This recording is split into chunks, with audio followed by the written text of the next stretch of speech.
Representative Sean Williams. Thank you, Mr. Speaker, and good afternoon.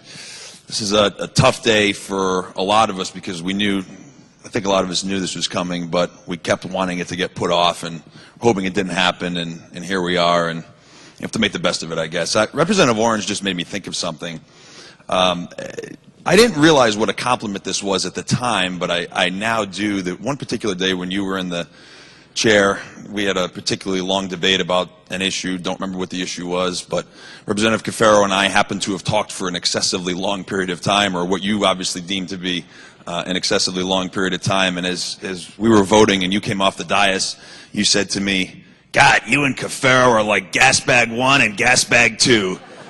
And I thought to myself, I can't believe she just said that to me. I now realize that's one of the best compliments I think I could have ever gotten. So thank you for that.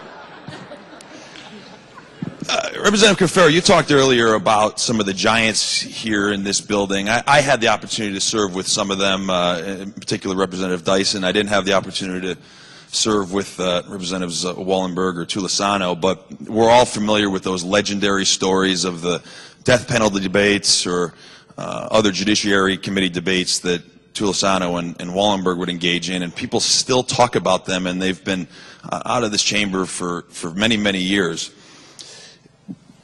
What I think most people don't think of, though, when they think of giants in this particular place is, the level of interest that they take in mentoring and helping other people to become better leaders or even giants in their own right. And that's something that you've undoubtedly excelled at. Representatives Claridis and Candelora talked about the fear factor, right? And I think Representative Candelora was the one who said, "Don't you people on the other side of the aisle think that we don't fear as much as you fear." And that is so true. And I don't mean fear like we are constantly scared, but we always want to make sure that we're doing things right, we're doing things better, and that we're doing things that would be up to the level that Representative Cafero would want us to do them at. Me in particular, I think Representative Sawyer used the terms clenched fists to describe Representative Cafero's passion at some times and potentially even anger at some times. I've been on the receiving end of that more than my fair share over the last 10 years or so. I actually, the most fear came from me when Representative Cafero would want to have a sit down with me, and he doesn't always do it quite this way, but when he's particularly clenched fist, he would have his executive assistant, Jen Maloney, now Jen Skane, call me or email me and say, Larry would like to meet with you at his Capitol office. That's not during session when everybody's over here. That's when nobody's here. That's when nobody's here to hear what's going on inside of that office. And I don't want to tell you what I did in my pants whenever I would get those emails or those phone calls.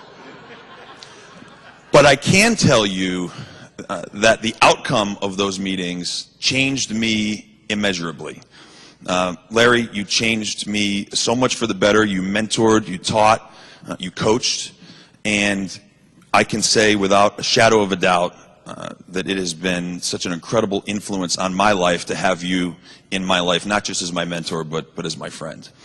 I'd be remiss also if I didn't thank the Cafero family, Barb, Chris, Jacqueline, Nick. You guys understand better than anybody how hard it is to have a family member who's in the legislature. And I'm sure there were games that were missed or other things that you were disappointed that your dad or your husband was not able to be there for.